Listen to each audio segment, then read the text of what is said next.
आज के मुख्य समाचार में देश भर की तमाम बड़ी खबरों को जानते हैं। आपसे हाथ जोड़कर रिक्वेस्ट है, इस वीडियो को आखिर तक देखना और हमें सपोर्ट करने के लिए चैनल को ज्वाइन करें। खतरे में आ गई मध्य प्रदेश मोहन सरकार।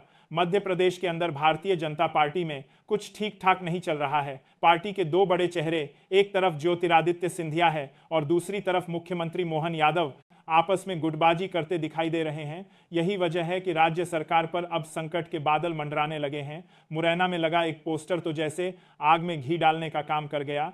इस पोस्टर पर साफ साफ लिखा था, श्रीमंत महाराज ज्योतिरादित्य सिंधिया जी को मुख्यमंत्री बनाओ, नहीं तो अपनी खैर मनाओ। इस बैनर ने प्रदेश की राजनीति में खलबली मचा दी और कई नए सवाल खड़े कर दिए। अब चर्चा यह है कि क्या यह वास्तव में सिंधिया समर्थकों की नाराजगी है, जनता की आवाज है, या फिर कांग्रेस की कोई सोची समझी चाल। यह पूरा मामला 13 सितंबर के बाद सामने आया, जब केंद्रीय मंत्री सिंधिया मुरैना दौरे पर थे।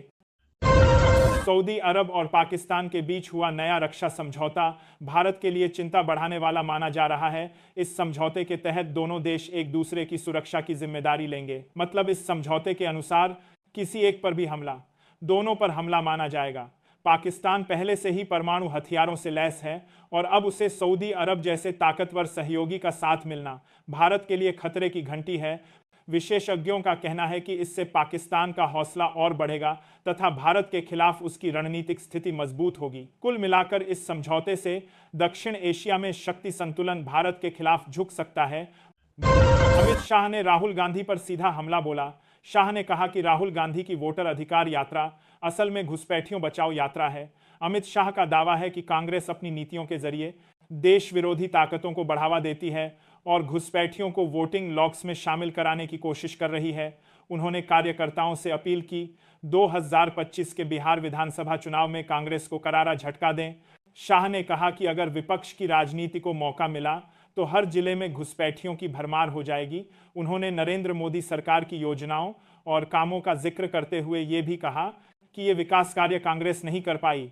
इस बयान के बाद राजनीतिक हलचल तेज हो गई है, क्योंकि ये मुद्दा वोटर लिस्ट सर्टिफिकेशन और चुनावी धोखाधड़ी से जुड़ा हुआ है। विपक्ष ने भाजपा पर यह आरोप लगाया है कि वह डर की राजनीति कर रही है। बढ़ते हैं अगली बड़ी खबर की ओर। महाराष्ट्र के सांगली जिले में एक ऐसा मामला सामने आया है जिसने बॉलीवुड फिल्म स्पेशल 26 की याद दिला दी। यहाँ कुछ अपराधियों ने खुद को इनकम टैक्स अधिकारी बताकर लोगों को करोड़ों रुपए की चपत लगा दी।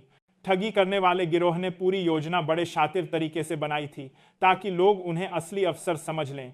पुलिस के मुताबिक आरोपी नकली पहचान पत्र और दस्तावेजों का इस्तेमाल करके छापेमारी के नाम पर लोगों से पैसे वसूल रहे थे। जब पीड़ितों को शक हुआ तो उन्होंने पुलिस में शिकायत दर्ज कराई। जांच के बाद पुलिस ने गिरोह के 3 मुख्य सदस्यों को गिरफ्तार कर लिया है। मामले की गंभीरता को देखते हुए पुलिस ने बड़े पैमाने पर छानबीन शुरू कर दी है। अधिकारियों का कहना है कि गिरफ्तार आरोपियों से पूछताछ चल रही है और यह पता लगाने की कोशिश की जा रही है कि इस ठगी में और कौन लोग शामिल हैं।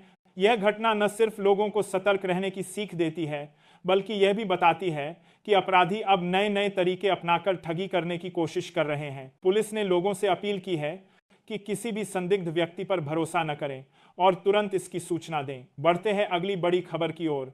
बीजेपी सांसद कंगना रनौत का राहुल गांधी पर तीखा हमला। कंगना रनौत ने संसद में राहुल गांधी पर सवाल उठाते हुए पूछा, हिमाचल क्यों नहीं गए? उनका कहना था कि राहुल की बातें उलझी हुई हैं और केवल भ्रम फैलाती हैं। यह बयान राहुल गांधी के उस आरोप के बाद आया जिसमें उन्होंने कहा था कि चुनाव आयोग बीजेपी के साथ मिलकर चुनाव में धांधली कर रहा है। कंगना के इस बयान पर कांग्रेस ने तीखी प्रतिक्रिया दी और इसे असंवेदनशील और गैर जिम्मेदाराना बताया। इससे राजनीति में हलचल मच गई।